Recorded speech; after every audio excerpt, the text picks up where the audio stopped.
Who deserves Nobel Prize? Who is the most famous name in the world? They gave the name of John and Mary and Muhammad. Allah subhanahu wa ta'ala simply said in the Quran, وَرَفَعْنَا لَكَ ذِكْرَكَ. Just 1400 years ago, and just few years that Muhammad sallallahu alayhi wasallam is the most famous name in the world. But I said that this was not a shocking news at all.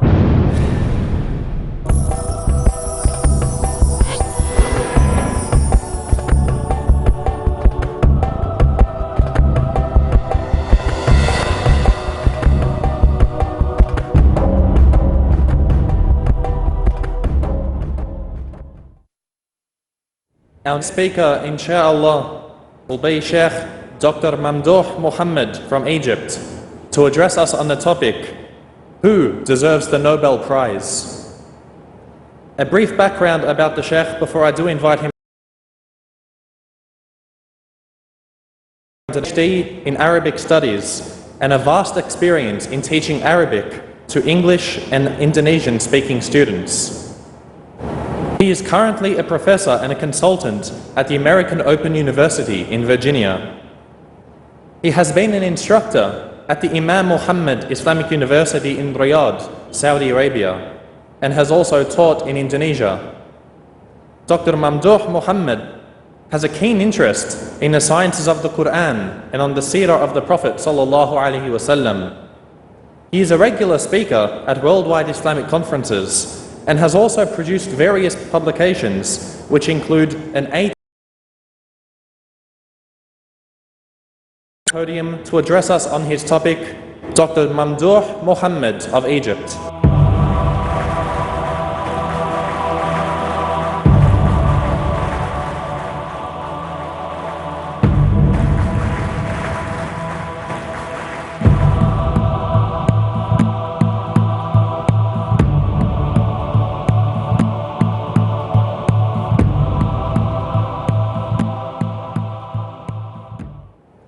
بسم الله الرحمن الرحيم الحمد لله رب العالمين والصلاة والسلام على أشرف الأنبياء والمرسلين نبينا محمد وعلى آله وصحبه أجمعين. أحبتي في الله، أحييكم بتحية الإسلام. السلام عليكم ورحمة الله وبركاته. My topic today looks interesting. Of it.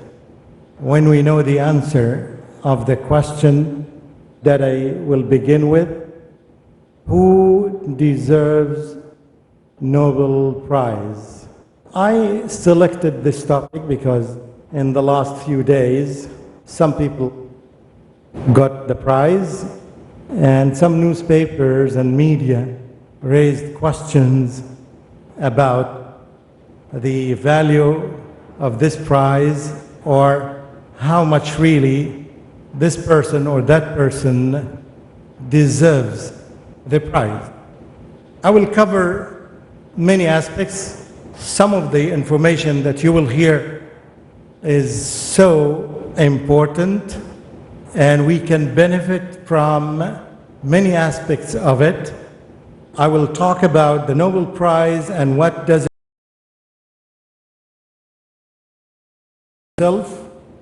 and when did the prize begin, and a short CV or biography of Alfred Nobel and different prizes of Nobel, and the general picture of the prize and the distribution of the prize in the world, and some reflections about the life of Alfred Nobel. And I will try at the end to answer the question is who deserves Nobel Prize. But before that, I'd like to give you a small question to think of it. You would ask yourself, why did the first speaker give his lecture from that corner, and why am I giving this lecture? If you give us the correct answer at the end. This is something to keep you busy during the lecture. First of all, Mr. Alfred Nobel, the one whose Nobel Prize was named after him, is considered one of the most famous names in the world. But I'm quite sure that you know the most famous name in the world is Muhammad sallallahu alaihi wasallam, the most famous name in the world. And I still remember the experience when I was watching Fox Morning News in Virginia, while I was sitting at the comfort of my sofa, and I found that the person on the TV was asking this question: who is the most famous name in the world? Or what is the most famous name in the world? And then after 5 minutes, they brought 3 answers, and they gave the option to the people to select. They gave the name of John and Mary and Muhammad. And after 5 minutes, they came back to announce that Muhammad sallallahu alaihi wasallam is the most famous name in the world. Everybody was happy to hear that, but I said that this was not shocking news at all. Anybody who read the Quran, Allah simply said in the Quran, وَرَفَعْنَا لَكَ ذِكْرَكَ, we made your name high. Just 1400 years ago, and just few years back, it was announced on American TVs that Muhammad sallallahu alaihi wasallam is the most famous name in the world. It is the reality, it is the truth. Anyway, Alfred Nobel, now this name is one of the most famous names in the world, and his prize is one of the oldest and most famous prize and the most valuable one. Alfred Nobel was born in Stockholm in Sweden. His father was a civil engineer. He was an inventor of ways to explode rocks, and also specialized in building bridges and building roads. His father was bankrupt. His father was bankrupt. In the same year Alfred was born. In other words, was he a bad omen or good omen? But his father was bankrupt. His family had to leave to Russia. His father invented sea mines, explosives that are used in wars. This is the father of Alfred.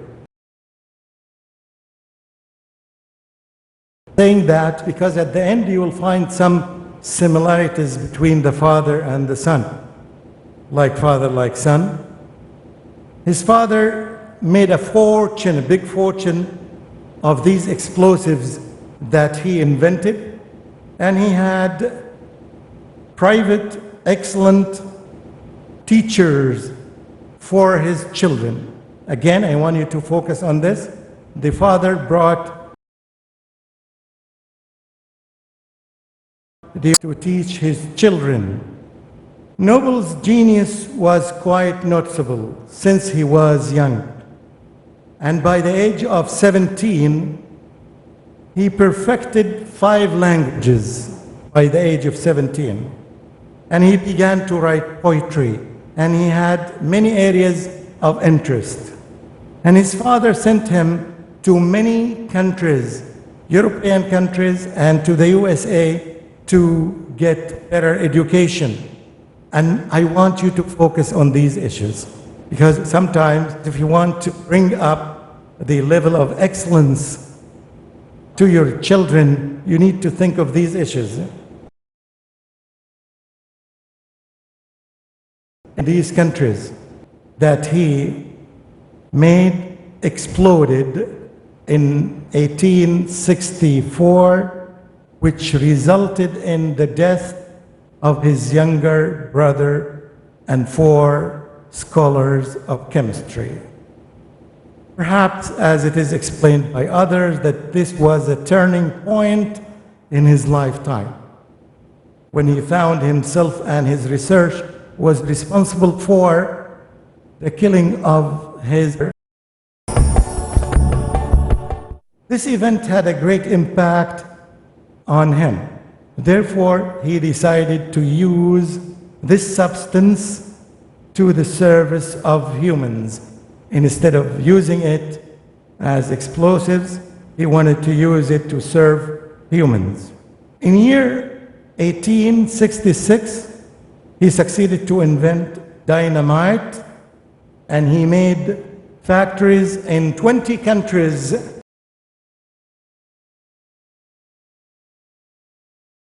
of explosives in the world.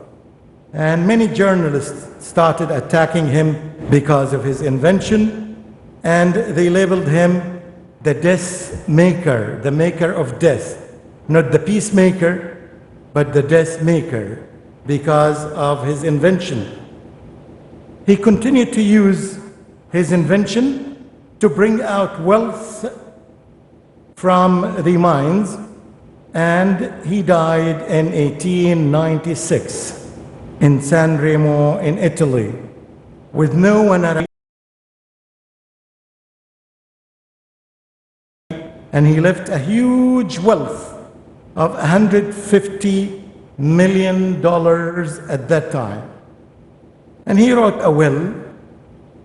He asked people to invest this wealth and use the outcome in 5 annual prizes in order to help humanity in 5 different areas.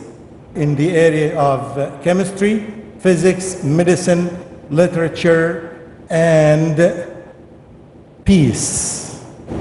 I don't know whether Peace TV is an outcome of this or not. Sure not. There was a long debate about the interpretation of his will, to the degree that the Sweden government was responsible for the selection of the winners.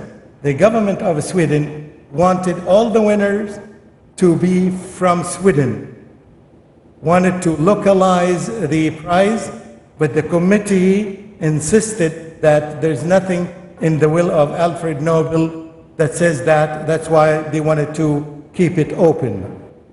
The prize, by the way, consists of 3 things.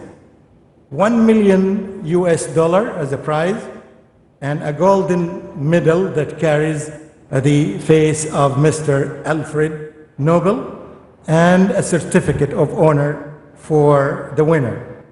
And since the beginning of the prize, by the way, you'd find Marie Curie got it in physics in 1903 and in 1911. And John Bardeen got it in chemistry in year 1954 and in 1962. He's from USA. And Linus Pauling got it in chemistry in 1956 and 1972. As I mentioned, only 4 people got it twice in their lifetimes, except for few prizes winners from Japan and China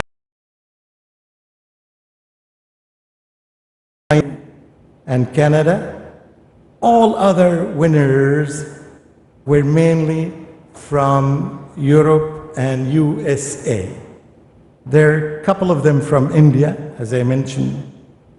Almost in 100 years, the Arabs got it 3 times, by the way. Now we're getting into the essence of the matter. The will of Alfred Nobel made many criteria, and among these criteria, these are the most important one. He said that the will shall be annually distributed to those who shall have conferred the greatest benefit on mankind. The greatest benefit on mankind. I want you to think of some people. The second is the one who shall have done the best work for fraternity among nations. In other words, the one who promoted peace among nations. Thirdly, the prize is to be given to a person regardless of his nationality. And there were some questions left and raised, and there were many debates about this prize. One of them was why, for example, Kofi Annan got his prize, winner prize, and why not Mahatma Gandhi did not take it.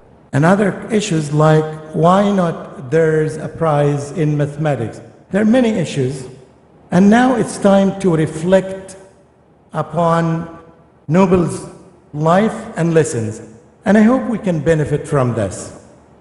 One of the things that you notice that he traveled a lot. And if you see this quality, was the quality of the old Muslim scholars. They used to travel from one place to another to seek knowledge, especially when they were collecting the hadith of the Prophet ﷺ. So traveling, it's not necessary that you find the suitable type of education for you or for your kids in the place that you live in. Seek knowledge. The second is that while seeking knowledge, you will find some hardships. Like in the case of Nobel, you know that his family was bankrupt. His father was bankrupt. They were very poor, but after a short time, they got the wealth. During his experimentation with his invention, his younger brother died indirectly. So sometimes in our lifetime, something negative, something that we don't like happens. Another element that we need to look at is the importance of good quality education. And good quality education requires good teachers. And I mentioned in a previous lecture that the more the teachers are excellent and are experienced, the more good products, good outcome, and good leadership that we will have. And I think that every Muslim should pay attention to this issue. No matter our efforts, how tremendous they are, they should do as education. By good teachers, you will have good students and good leaders. With bad teachers, the result would be average and no progress will happen in every area in life. So how about the area of religion? It's so important to pay attention. And this is one of the areas you need to invest your money in. If you have the money and the capacity, invest them on teachers. I'm not telling you that because I'm a teacher, you can hire me to work for you, definitely, but this kids, they become something in the world. This is one of the lessons. And also, the invention of dynamite was a double-edged weapon. Was used in positive areas, and it is used in negative areas, mainly in wars and in killing people. And this is something that you need to think of. If you are about to make an invention, and it has some good elements in it, but the bad elements in it are tremendous, would you go ahead and finish to harm human beings?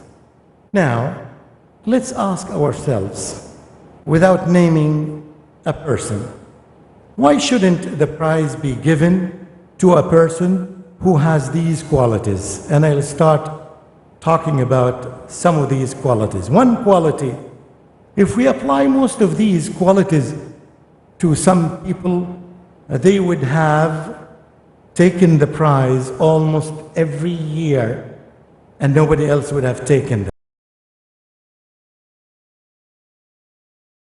For the benefit of mankind. So the more benefit to mankind, the more liable that this person would take the prize. Look at this person who spent some years of his life fighting poverty by different ways. One of his techniques is that he promoted fighting poverty by fasting. Look at this element. Muslims fast a month per year. And when we fast, the average number of daily meals, daily and night meals, is 2 instead of 3. In other words, we are saving.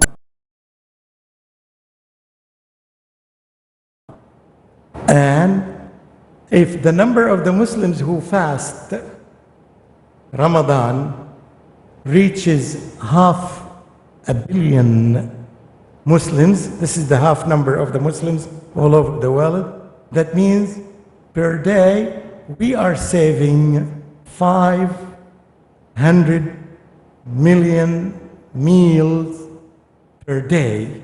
In other words, we can save the lives of 500 million people every day in Ramadan for a whole month, 30 days, just by